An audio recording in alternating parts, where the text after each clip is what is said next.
നമ്മുടെ മനുഷ്യത്വത്തിൻ്റെ ഭാഗം കൂടിയാണ്. ഇപ്പോൾ ഒരാൾ കണ്ണുമുട്ടനായിട്ടുള്ള ഒരാൾ കിണറ്റിലേക്ക് വടികുത്തി വീഴാൻ പോവുകയാണെന്ന് വിചാരിക്കുക. അത് നമ്മൾ സുഖമായിട്ട് നോക്കി നിൽക്കുകയാണെങ്കിൽ നമ്മൾ പിന്നെന്താ മനുഷ്യത്വം ഉള്ളത്? ഇപ്പോൾ നമ്മുടെ സഹോദരന്മാർ നരകത്തിലേക്ക് ഇങ്ങനെ പോയിക്കൊണ്ടിരിക്കുകയാണ്, നമുക്കറിയാതെ. അതുകൊണ്ടാണല്ലോ നമ്മൾ നിസ്കരിക്കുന്ന നോമ്പൊക്കെ ചെയ്യുന്നത്.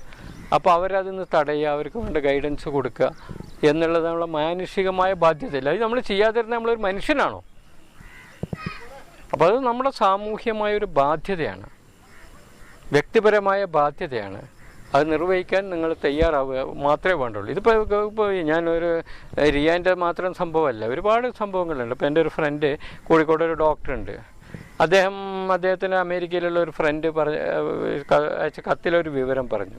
അവിടെ UKG പഠിക്കുന്നൊരു പെൺകുട്ടീനോട് അവിടുത്തെ ഒരു ടീച്ചർ ചോദിച്ചു, ഭാവിയിൽ എന്താകണം ആഗ്രഹം. മൊത്തം ക്ലാസ് ചോദിച്ചാണ്. പല കുട്ടികൾ എഴുതി എനിക്ക് ഡോക്ടറാകണം, എഞ്ചിനീയർ ആകണം എന്നൊക്കെ പറഞ്ഞ് എഴുതി.